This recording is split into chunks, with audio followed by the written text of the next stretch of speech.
일주일 동안 잘 지내셨습니까? 저희 집은 이번 주에 비상이 걸렸습니다.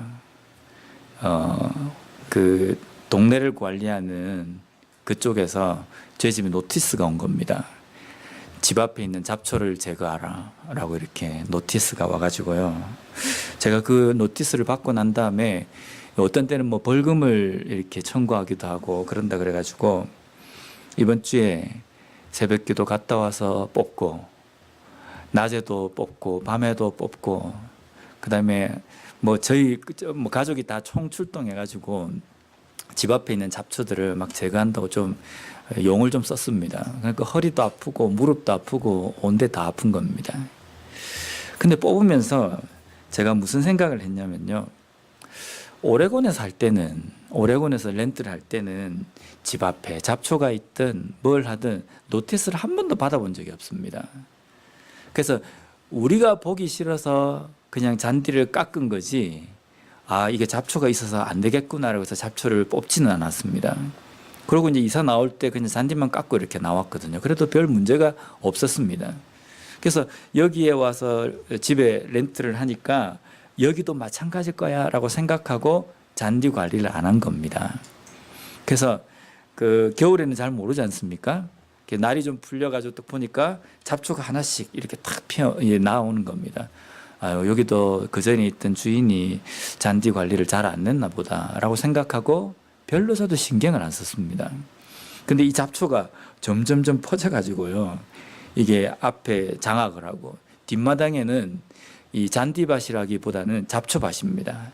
잡초밭에 잔디가 몇 개 조금 심겨져 있는 그런 수준입니다. 근데 이제 그걸 다 제거하는데 앞마당 거와 옆쪽 거는 다 제거를 했습니다. 보니까 좀 뿌듯한 겁니다.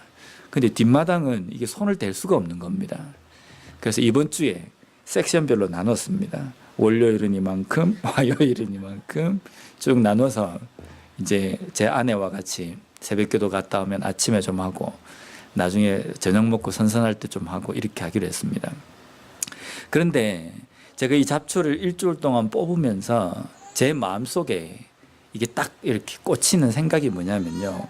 우리 신앙에서 가장 위험한 게 뭐냐면 하나님이 안 계시다, 뭐 하나님이 없다, 하나님을 의식하지 못한다, 이것보다 더 위험한 신앙의 문제점이 뭐냐면 옛날에도 그랬다라는 겁니다. 이전에 내가 지금까지 해왔던 그게 옳다라고 생각하고 그대로 내가 고수하고 그냥 이대로 그냥 믿는 게 맞다라고 생각하는 안일함이 우리 신앙에 정말 위험한 겁니다. 이 안일함은요, 우리에게 어떤 결과를 낳게 되냐면 하나님께서 우리에게 매번 말씀하시잖아요. 매번 말씀하시고자 원하는데 그 말씀하실 때마다 들으면서 이전에 내가 그렇게 신앙생활을 해왔기 때문에 별로 거기에 움직이질 않고 반응하지를 못한다는 겁니다. 이러면 하나님께서 계속적으로 이야기를 하셔도 우리는 우리의 모습에서 달라질 수가 없다는 겁니다. 달라지지 않으면 어떻게 됩니까? 이전에 오레곤에서도 그랬기 때문에 콜로라도에서도 그럴 것이다 라고 생각하고 그냥 지내면 나중에는 걷잡을 수 없는 잡초 때문에 이게 폭삭 주저앉든지 아니면 그걸 다시 뽑아내기 위해서 어마어마한 힘과 수고와 노력을 해야 된다는 겁니다. 오늘 우리가 하나님 앞에 나왔습니다. 예배를 드리러 나왔습니다. 그래서 제가 여기까지 오면서 제 마음속에 그 생각했습니다. 나는 지금 40몇 년 동안 신앙생활을 해온 신앙인이 아니라 오늘 내가 처음 믿은 사람이다 라고 생각하고 내가 전하는 말씀이나 찬양이나 기도에도 하나님께서 지금 현재 나에게 무엇을 말씀하시는지를 내가 좀 듣는 그런 자세가 필요하겠다라는 생각을 합니다. 오늘도 우리가 하나님의 말씀 앞에서 어린아이와 같이 처음 믿은 자와 같이 그러한 반응을 보일 수 있는 우리가 되었으면 좋겠습니다. 2주 전에 우리가 주일날 설교를 오늘 읽은 본문 앞쪽에 나와 있는 나병 들린 자에 대한 사건을 우리가 살펴봤습니다. 기억이 나십니까? 보통 기억이 잘 안 나시잖아요. 그죠? 그래서 선배 목사님들이 그런 이야기를 합니다. 목사가 왜 할 만한지 아느냐? 교인들이 잘 까먹어 주기 때문에 할 만하다는 겁니다. 예화는 잘 기억하는데 성경 내용은 잘 기억을 못합니다.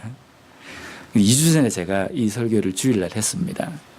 근데 제가 2주 전에 이 설교를 준비하면서 나병 들린 자에 대한 말씀을 묵상하면서 제 마음이 조금은 좀 불편했습니다. 불편했다는 게 어떤 거냐면, 나병 환자가 나병이 들린 것만 해도 억울한데 사람들이 살고 있는 가족들로부터 격리가 되어가서 성 밖에 살게 되고, 일반 사람들이 그 안에서 재밌게 떠들고 놀 때 성 밖에서 외면당할 수밖에 없었던 나병 환자의 현실도 조금 마음이 좀 아팠지만, 더 크게 불편한 것은 뭐냐면요, 이 시대에 예수님께서 그토록 복음에 대해서 외치시고 말씀하셨음에도 불구하고 그 누구도 이 나병 환자에게 다가가서 예수 그리스도의 복음을 전하는 사람이 아무도 없었다는 겁니다. 누구도 이 나병 환자를 초청해서 예수한테 한번 가보자, 그러면 당신의 이 나병도 고침을 받을 수 있다 라고 해서 데리고 온 사람이 없이 나병 환자 스스로가 결정을 해서 그 수많은 사람들의 핍박과 수많은 사람들의 눈총과 수많은 사람들의 그 따가운 시선들을 견디면서 예수님이 계시는 동네까지 들어와야만 하는 그 현실이 조금 안타까운 겁니다. 근데 그 모습이 오늘날 우리의 모습과 닮았다는 생각 때문에 이 나병 환자 말씀을 가지고 우리가 2주 전에 나누었습니다. 그러면서 제가 마지막에는 어떤 생각을 했냐면, 정말 이 시대에는 예수님께서 전하시는 이 복음에 대해서 사람들이 모두 다 이렇게 반응을 했을까? 예수님께서 복음에 대해서 이야기를 하시는데 그 복음의 중심에 들어있는 내용들은 알지 못하고 모든 사람들이 자기들만의 복음으로만 즐기고 그렇게 생각을 했을까? 그런데 오늘 읽은 이 본문을 보면서 그렇지만은 않았다는 것이 제가 볼 수 있었습니다.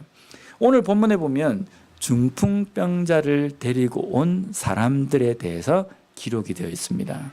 오늘 이 본문을 통해서 오늘날 우리가 복음을 받은 사람, 그리스도인이라고 한다면 복음에 대해서 어떤 삶의 변화가 있어야 되는지, 복음에 대해서 우리가 어떻게 반응을 해야 하는지, 그것을 다시 한번 살펴보는 이 시간이 되었으면 좋겠습니다. 17절 말씀을 한번 보겠습니다. 하루는 가르치실 때에 갈릴리의 각 마을과 유대와 예루살렘에서 온 바리새인과 율법 교사들이 앉았는데 병을 고치는 주의 능력이 예수와 함께하더라. 여기 보면 17절에 처음 시작하는 내용이 뭐냐면 하루는 이라고 되어 있습니다. 하루는 이라는 뜻이 무슨 뜻입니까? 시간들이 여러 개 많았는데 그 중에 특정적인 어떤 한 날을 이야기하는 겁니다. 예수님께서 복음을 증거하시면서 쭉 사역을 하시는 그 기간, 그 중에 특별한 어떤 한 날이라는 이야기입니다. 이 하루가 왜 특별하고 왜 중요하냐면요, 예수님께서 복음을 그토록 외치는데 모든 사람들이 거의 비슷하게 예수님이 외치시는 그 복음, 전하는 그 복음에 대해서 반응이 똑같은 겁니다. 자기들만의 복음 듣고 그냥 좋구나 라고 생각하고 그렇게 사람들이 반응을 보이는 그 시점에, 어느 한 시점에 그러지 않은 어떤 사건이 일어났다는 겁니다. 하루는 이라는 겁니다. 예수님께서는 지금까지도 계속적으로 가르치시고 외치시고 또 유대인들과 여러 사람들 앞에서 그 놀라운 기적들을 행하셨다는 겁니다. 행하셨는데 그 행하고 모든 것들에 대해서 일반적으로 모든 사람들이 똑같은 반응을 보이고 있는 그때, 그 중에 어느 하루를 이야기한다는 겁니다. 사람들이 예수님께서 기적을 베푸시고 복음을 증거하실 때에 어떻게 반응한지 아십니까? 듣고 난 다음에 이거는 뭔가 다른데? 라고 생각을 한 겁니다. 지금까지 우리가 들어보지 못한 어떤 설교인데? 라고 생각한 겁니다. 또 눈앞에서는 중풍병자도 낫고 그 다음에 안전병에도 일어나고 심지어 죽은 사람도 벌떡벌떡 일어나는 겁니다. 그걸 보면서 이거 대단한 기적인데? 지금까지 내가 살아오면서 이런 기적을 본 적도 없는데 이런 반응까지 있었습니다. 그런데 그것으로 끝나버렸습니다. 마가복음 1장에 보면요, 가버나움 해당에서 안식일에 예수님께서 복음을 전하시면서 더러운 귀신 들린 사람을 낫게 하는 장면이 나옵니다. 그래서 그 자리에서 예수님께서 가르치시고 그 귀신 들린 사람을 깨끗하게 낫게 하셨습니다. 그 낫게 하시고 난 그 현장에 모인 사람들이 어떻게 반응한지 아십니까? 마가복음 1장 22절을 보면요, 뭇 사람이 그의 교훈에 논란이 이는 그가 가르치는 것이 권위 있는 자와 같고 서기관들과 같이 아니함일러라. 사람들이 놀랍니다. 왜 놀라냐면 가르치는 것이 권위 있는 자와 같고 서기관들과 같지 않기 때문입니다. 지금까지 들어보지 못한 설교를 들은 겁니다. 지금까지 해보지 못한 성경 공부를 한 겁니다. 그래서 쇼킹, 놀란 겁니다. 그리고 27절에는 뭐냐면요, 다 놀라 서로 물어 이르되 이는 어찌미냐 권위 있는 새 교훈이로다. 더러운 귀신들에게 명한즉 순종하는도다 하더라. 여기 공통적으로 나와 있는 표현이 놀랐다라는 겁니다. 귀신 들린 사람이 나가서 정상적인 사람이 되니까 놀란 겁니다. 어떻게 이런 일이 일어날 수 있느냐, 어떻게 이 사람이 누군데 귀신까지도 이 앞에서 벌벌 떨고 맥을 못 추느냐라는 겁니다. 근데 이 마가복음의 1장의 27절까지 나오고 난 다음에 그 다음부터 나와 있는 내용들은 우리가 기대할 때 무슨 내용이 나와야 되냐면요, 이 사람들이 돌아가서 귀신 들린 사람들, 영혼으로 죽어가는 사람들, 이 사람들을 예수님 앞으로 다 데리고 나와야 되는 겁니다. 왜냐하면 가르치고 선포하는 것이 서기관들과 같지 않고 권위 있는 자와 같고, 그가 베푸는 그 능력이 하나님이 아니고는 베푸실 수 없는 능력이기 때문에 이거는 하나님이시다, 복음이다 라고 생각했다고 한다면 죽어가는 영혼들을 예수님 앞으로 데리고 와야 된다는 겁니다. 근데 그 뒤에는 그런 일이 일어났다는 것이 기록되어 있지 않습니다. 사람들은 그냥 듣고 놀라고, 아 이렇구나 라고, 뭔가 신선하구나 라고 생각을 했지 그것으로 끝이 나버린 겁니다. 예수님께서 말씀하신 복음의 중심은 무엇이라고 생각합니까? 우리가 복음을 받은 사람이라고 한다면 그 복음의 중심 내용이 뭔지를 알아야 그 복음에 제대로 반응을 하는 겁니다. 야, 복음은 이런 거구나, 나를 구원해 주셨구나, 아 참 좋은 위로의 말씀이구나, 이것만을 깨닫는 것이 복음입니까? 예수님께서 우리에게 말씀하신 이 복음이라는 것은요, 한마디로 이야기하면 영혼을 구원하는 거거든요.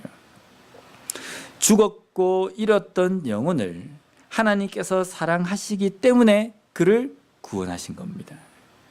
그래서 우리에게도 그 구원의 은혜를 베풀어 주시면서 우리에게 명령하신 것은 저 죽어가는 자들을 복음을 들을 수 있는 자리로 데리고 오라는 겁니다.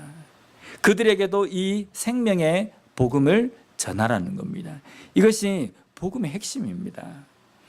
그냥 듣고 내기가 좋아지고 내 마음이 흡족한 그것으로 끝나는 것은 복음이 아닙니다. 이 당시에 수많은 유대인들이 그렇게 했어요. 수많은 유대인들이 듣고 야 좋다라고 생각하고 기적이 있다라고 생각하고 따라왔습니다. 근데 그 사람들이 다 나중에 뭘 합니까? 그들의 손으로 예수 그리스도를 십자가에 못 박아 버립니다. 예수를 향해서 저주를 퍼붓는 자리에 서 있었다는 겁니다. 믿음이 아니라는 겁니다. 진정한 믿음은요, 하나님의 말씀을 듣고 그 말씀에 대해서 반응하는 겁니다. 어느 교회에 문제가 생겼습니다. 제법 큰 교회인데 문제가 생겼습니다. 문제가 생겨가지고 사람들의 마음이 거기서 반으로 쫙 갈라졌어요. 뭐 교회 싸움이 일어나면, 뭐 문제 분쟁이 일어나면 뻔하지 않습니까? 누구파 나눠진 겁니다. 그래서 서로 이야기도 잘 하지 않고 밥 먹을 때도 같이 앉아서 같이 밥도 먹지도 않고. 근데 거기에서 이제 주일날 목사님께서 정말 기도하는 가운데에 이 나누어져 있던 이 사람들이 하나로 뭉쳐야 된다. 그래서 사랑에 대해서 막 외친 겁니다. 예수님의 사랑은요, 원수도 사랑하라는 겁니다. 그래서 우리가 예수 그리스도의 사랑으로라고 한다면 못 품을 사람도 없고 용서 못할 사람도 없습니다. 그래서 우리가 진정한 그리스도인이라고 한다면, 교회라고 한다면 사랑 안에서 하나가 되어야 됩니다. 눈물을 넣어서 설교를 했습니다. 강단에서 내려와서 성도님들과 막 인사를 하는데 성도님들 다 나가면서 하나같이 목사님 오늘 설교 너무 은혜스러웠습니다. 이렇게 이야기하는 겁니다. 목사님이 악수를 하면서 그 생각이 들었습니다. 아, 이제 하나님께서 우리 교회 가운데 치유하심을 주시겠구나. 이제 이 성도들이 이 말씀에 반응했으니까 이제 성도들이 변화가 돼서 서로 화해하고 누구파 나눠지지 않고 하나가 되겠구나라고 기대했습니다. 근데 본당 밖을 나가서 밥을 먹는 자리에서 서로 또 찌지고 볶고 싸우는 겁니다. 네가 잘났니 내가 잘났니. 도대체 왜 이런 반응을 보입니까? 사랑으로 긍휼을 베풀고 용납해야 되며 하나가 된다고 우리가 알고 듣고 깨닫고 말도 하면서 왜 우리의 삶은 그렇게 따라가지 않습니까? 삶은 삶이고 말씀은 말씀이구나 라고 이렇게 생각하는 겁니까? 오늘 우리의 모습이 혹시 이렇지는 않습니까? 하나님의 말씀을 우리가 듣지만 그 듣는 말씀에 귀는 발달이 되어 있는데 그래서 우리가 뭔가 지식적으로 하나님의 말씀적으로는 유식합니다. 판단도 잘하고 해석도 잘합니다. 말도 청산유수처럼 잘합니다. 근데 삶이 따라가지 않는 머리에서만 그치는 신앙생활을 하고 있지 않는가. 저도 사역하면서 이런 이야기를 참 많이 들었습니다. 목사님 사랑 그러는데 사랑도 사랑할 만한 대상이 있고 사랑 못할 대상이 있습니다. 저는 그 말씀을 듣고요 충격을 받았습니다. 기도해야 하는 자리에서 그 이야기를 하시는 겁니다. 그래서 제가 여기 속에서 너무 이렇게 뭔가 이게 뜨거운 게 막 올라오는 겁니다. 이게 화가 올라오는 게 아니라 뭔가 뜨거운 게 올라오는 거예요. 어디 성경에 하나님께서 사랑할 만한 사람이 있고 사랑받지 못할 사람이 있다라고 말씀한 게 아니 좀 찾아봐 주십시오. 그렇게 묻고 싶은 겁니다. 우리의 생각 속은 그렇지 않습니까? 하나님의 사랑이 어떤 사랑인지 우리는 잘 알고 나를 하나님께서 사랑하셨다는 것에 대해서는 우리가 사랑할 만하니까 사랑하셨다고 생각합니까? 그 사랑을 우리가 다른 사람에게 실천하라고 이야기하시고 우리에게 말씀하셨음에도 불구하고 우리가 여전히 사랑 못할 사람이 있다라고 한다는 것은 그 사랑 못할 사람은 도무지 사랑할 수 없는 존재라고 하나님도 그 사람은 버리셨을 것이라고 혹시 그렇게 생각합니까? 이것은요 성경 어디를 뒤져봐도 안 나옵니다. 나오면 저한테 이야기해 주십시오.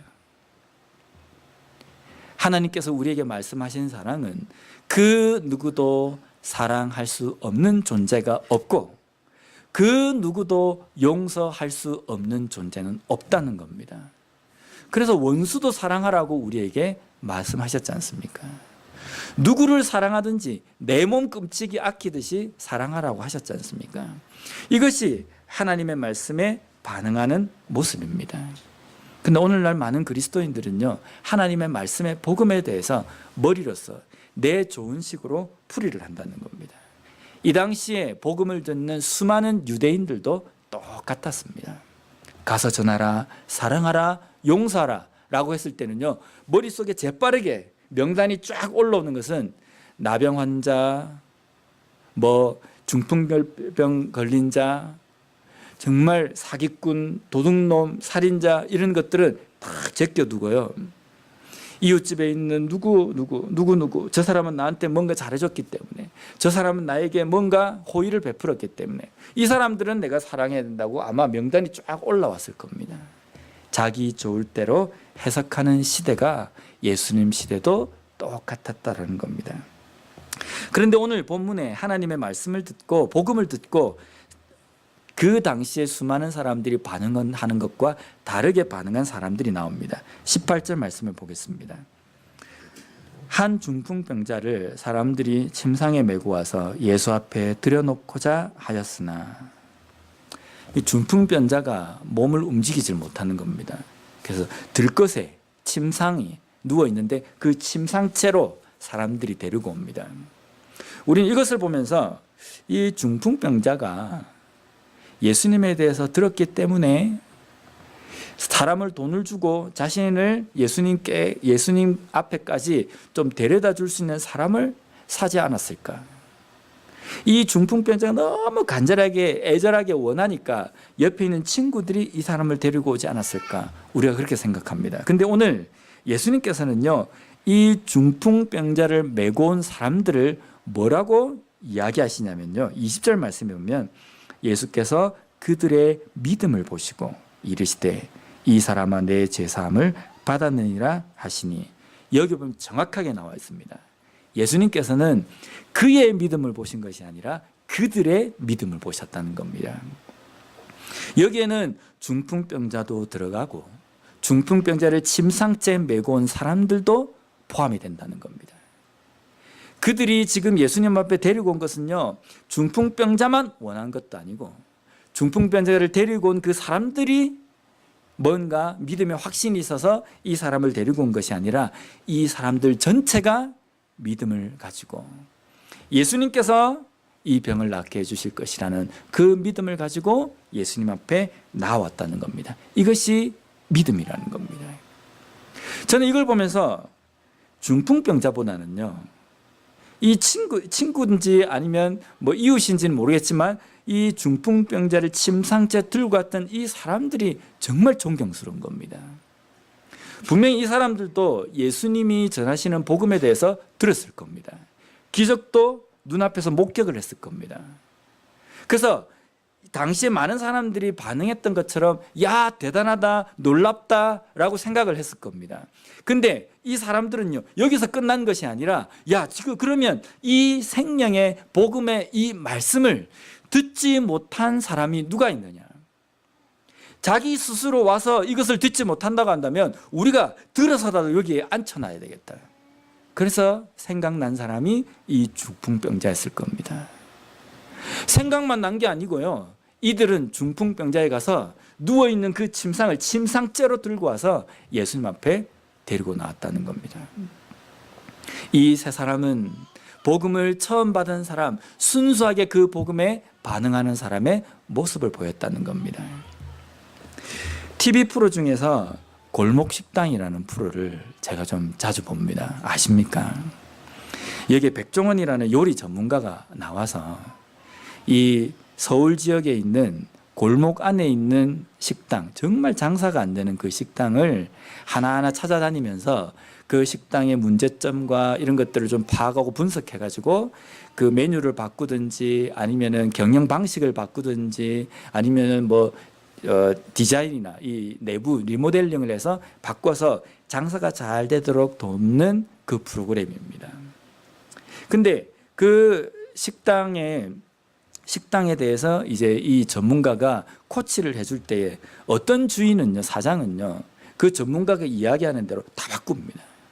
오랫동안 고집스럽게 이 음식이 진리다라고 생각하고 내가 만든 이 음식이 맛있다라고 생각해가지고 장사를 하고 있었음에도 불구하고 전문가가 맛없다, 바꿔라, 포기해라 라고 이럴 때 과감하게 포기를 하는 겁니다.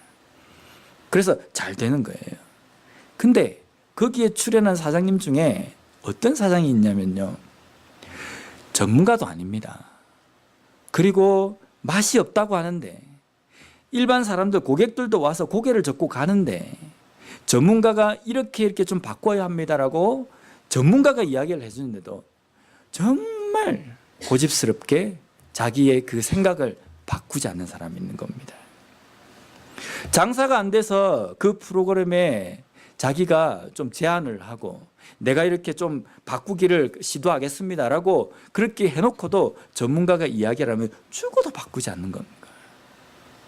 이것은요, 이렇게 하는 것은 잘못된 겁니다. 이렇게 해야만 합니다. 안 바꾸는 겁니다.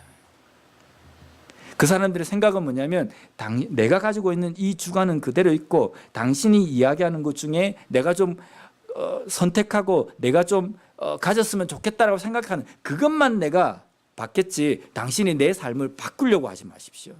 당신이 내가 가지고 있는 이 가치관을 바꾸려고 하지 마십시오. 이게 그 사람들의 받아들이지 않는 사람의 자세였습니다.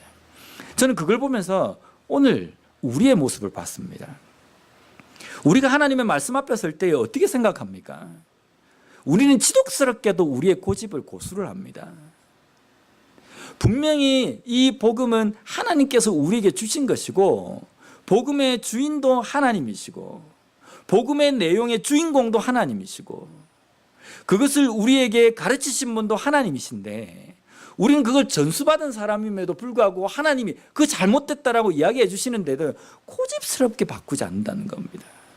그래서 내 생각은 이대로 고수를 하고 있으면서 복음 중에 내가 들어서 좋은 것, 내가 선택해서 내가 뭔가 마음이 편한 것, 이런 것들만 취사 선택을 하는 겁니다. 그래서 자꾸만 하나님의 말씀을 펴가면서 무엇을 우리가 자꾸 요구합니까?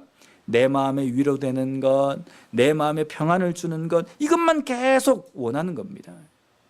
그런데 하나님의 말씀은요, 우리에게 평안을 주기 이전에 우리는 철저한 죄인이기 때문에 따끔하게 우리에게 계속적으로 말씀하시거든요. 그래서 말씀을 읽으면서 우리의 마음에 찔림이 없다는 것은 잘못 읽은 겁니다. 하나님의 말씀을 읽고 하나님의 말씀을 묵상하면 묵상할수록 내가 얼마나 심각한 죄인인 것을 깨닫게 되고 심각한 죄인인 것을 깨닫기 때문에 찔림이 반드시 있다는 겁니다. 그러면 우리는 말씀을 보고 들을 때마다 항상 변화가 되어야 될 부분들을 발견할 수밖에 없는데 그렇게 변화가 되는 것을 발견했다고 한다면 그리고 그 말씀에 반응을 했다고 한다면 오늘날 그리스도인들이 변해야 되지 않습니까? 근데 안 변하고 있지 않습니까? 왜냐하면 매일매일 우리가 하나님의 말씀 앞에 설 때 어린아이와 같이 반응을 해야 하는데 우리는 이미 이 말씀 앞에 설 때에 40년 이상 믿었던 어떤 누구누구로 하나님 앞에 선다는 겁니다. 서면서 어떻게 합니까? 그 40년을 믿었다라고.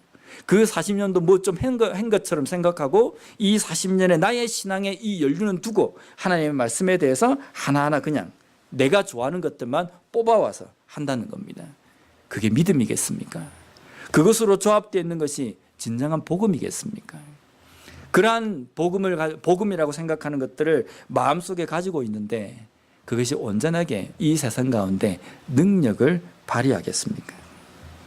이것이 바로 오늘날 우리가 복음에 대해서 반응하는 모습입니다. 그런데 침상치 들고 온 이 사람들은 중풍병자 친구라고 제가 표현하겠습니다. 표현하기 좋게. 이 친구들은요, 듣고 깨닫고 놀란 다음에 그들의 마음 가운데 도전을 받은 것은 나는 이런 복음을 듣고 이 은혜를 내가 누리고 내가 깨닫고 변화를 하는데 혹시 이 자리에 있어야 하는데 스스로 오지 못한 사람이 누가 있을까? 누구에게 내가 이것을 전해야 할까? 라고 생각하니까 그들의 머릿속에 생각난 사람이 중풍병자였다는 겁니다. 침상에만 계속 누워있고 누가 도와주지 않으면 하나님 앞에 갈 수 없는 사람, 복음을 들을 수도 없고 복음 가까이에도 갈 수 없는 사람, 그 사람을 그들이 데리고 오기로 결정하고 그것을 실행에 옮겼다는 겁니다. 오늘날에도 우리 주변에는요, 중풍병자와 같은 신앙인들이 많이 있습니다. 자꾸 중풍병자 이러니까 뭔가 육적으로 뭔가 이 영적으로 어떤 병에 걸린 사람인 것처럼 생각하는데 제가 중풍병자, 나병 들린 사람 이 표현은요, 스스로 오고 싶지만 오지 못한 사람들이 많이 있다는 겁니다. 그 이유는 여러 가지 이유가 있겠죠. 교회 때문에 상처를 받고 믿음이 연약한데 어떤 문제 때문에 그냥 주저앉아 있는 사람들, 그런 사람들이 너무나도 많이 있습니다. 그러면 우리가 정말 이 친구들처럼 하나님의 말씀에 반응한다고 한다면 우리가 하나님의 말씀을 듣고 놀라고 뭔가 쇼킹하다라고 생각하고 난 다음에 그 다음에 우리가 무엇을 해야 합니까? 그들을 찾아가야 됩니다. 찾아가서 그들이 누워있는 침상째 들고 와야 된다는 겁니다. 이 세 친구 때문에 이 중풍병자에게서는 무슨 일이 일어납니까? 20절 말씀을 보면요, 예수께서 그들의 믿음을 보시고 이르시되 이 사람아 내 죄사함을 받았느니라 하시니. 지금 중풍병이 나은 게 문제가 아닙니다. 영혼이 구원을 받았습니다. 이거는요, 이만저만 심각한 게 아닙니다. 이만저만 중요한 것이 아닙니다. 우리가 그리스도인으로서 이 땅 아니면 우리가 이 땅이 아니라 저 천국에서 모든 걸 통틀어서 제일 중요한 게 뭡니까? 구원이지 않습니까? 육신이 아무리 뭐 건강하고 잘 낫고 돈이 많고 이러면 뭡니까? 이 세상에 성공하면 뭐합니까? 구원받지 못하면 아무 소용이 없다라고 우리가 이야기하지 않습니까? 근데 이 중풍병자가 중풍이 들었건 안 들었건 낫건 안 낫건 이게 문제가 아니라 지금 이 친구들 때문에 침상째 들고 왔던 이 친구들 때문에 이 중풍병자가 구원을 받았다는 겁니다. 죄사함을 받았다는 겁니다. 이 친구들 때문에 침상째 들고 왔던 이 사람들의 이 행함 때문에 한 사람의 영혼이 구원을 받은 겁니다. 영혼을 구하는 것 그렇게 어렵지 않습니다. 어렵게 생각하니까 어려운 겁니다. 우리는 그냥 내가 깨닫고 내가 받았던 그 은혜를 나누기만 하면 됩니다. 그 사람의 영혼을 변화시키는 것은 하나님이십니다. 내가 설득을 하려고 하니까 복음이 아니라 이상한 것을 전하게 되는 겁니다. 내가 어떻게 해서 저 사람을 설득을 시킬까? 이렇게 하니까 이 복음이 아니라 이상한 게 변해버리는 겁니다. 뭔가 기적적인 것들을 이야기를 해서 그 사람의 생각을 혹하게 만들어야지. 그러니까 자꾸만 이상한 것을 가르치는 겁니다. 복음만 이야기하면 되는 겁니다. 하나님께서 우리를 사랑하셨다.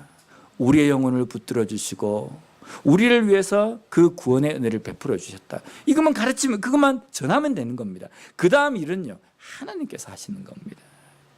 우리가 아무리 설득하려고 해도 저 사람은 거의 90% 넘어왔는데 99% 넘어왔는데 1%만 내가 설득하면 되겠구나. 안 됩니다. 근데 저 사람은 전해보니까 1%밖에 씨알도 먹히지도 않는다. 100%도 가능성이 없다라는 것을 하나님께서는 하십니다. 하나님께서 그 영혼을 터치하시면 100%가 아니라 1000%, 10,000%라 하더라도 불가능이라 하더라도 그 영혼을 변화시키는 것이 하나님의 능력이라는 겁니다. 우리에게 중요한 것은요 복음을 받았고 복음을 보고 복음을 목격했다고 한다면 그 다음 이 친구들처럼 가서 이 중풍병자와 같이 누워있는 자들을 침상째 들고 나오는 겁니다. 복음을 전하는 겁니다. 오늘 이 중풍병자가 죄사함을 받고 침상째 들고 일어나는 이 기적이 일어나는 현장에 많은 사람들이 어떤 반응을 보이냐면요 26절 말씀을 한번 보겠습니다. 모든 사람이 놀라 하나님께 영광을 돌리며 심히 두려워하여 이르되 오늘 우리가 놀라운 일을 보았다 하니라. 멋있지 않습니까? 그 있는 사람들이 예수님에 대해서 어떤 사람은 쌍심지를 켜고 노리고 있는 사람도 있을 거고 냉랭한 사람들도 있었는데 그 중풍병자가 일어나는 걸 보면서 사람들이 심히 놀라고 하나님께 영광을 돌리고 모든 사람들이 입으로 뭐라 그러냐면 우리가 오늘 놀라운 일을 봤다라고 이야기합니다. 근데 이 반응이 오늘날 교회 안에서도 있습니다. 똑같이 이런 반응을 보입니다. 하나님께 영광을 돌리지 않습니까? 그리고 하나님을 심히 두려워하지 않습니까? 그리고 놀라운 일을 봤다라고 하지 않습니까? 근데 문제는 여기서 끝난다는 겁니다. 그리고 난 다음에 5장 다음에 6장, 7장, 8장에는 뭐가 나와야 됩니까? 이 사람들이 흩어져서 자기 스스로는 예수님 앞에 오지 못하는 사람들, 그 사람들을 업고 끌고 나귀에 실어서 수레에 끌고 주님 앞에 데리고 나왔다라는 이 기사들이 계속적으로 나와야 되는데 조용합니다. 듣고 놀라고 두려워하고 영광을 돌리고 그것으로 끝나버린다는 겁니다. 오늘 우리의 삶에서 진정한 믿음이라는 것은 어떤 믿음입니까? 듣는 것입니까? 아니면 놀라는 겁니까? 아니면 하나님께 영광을 돌리는 겁니까? 아니면 그것으로 인해서 우와 라고 하면서 경악을 하는 겁니까? 중요한 것은 가서 침상째 들고 와야 합니다. 우리의 도움이 아니고는 먼저 믿는 우리의 도움이 아니고는 하나님 앞에 나올 수 없는 사람들이 있습니다. 상처를 받아서 교회를 나갔는데 여러 가지 이유 때문에 도무지 이 자리에 올 수 없는 사람들, 그 사람들에게 복음을 다시 전하고 그 사람들이 여기에 올 수 있도록 침상째 들어주는 것이 진정한 믿음이라는 겁니다. 놀라기만 하고 깨닫기만 하고 이론적으로만 머리만 커져 있는 신앙이 아니라 오늘 우리 예담 장로계 모든 성도님들은 침상을 들 수 있는 그런 믿음으로 다시 한번 믿지 않는 자, 낙심된 자를 섬길 수 있는 우리 모두가 되었으면 좋겠습니다. 기도하겠습니다.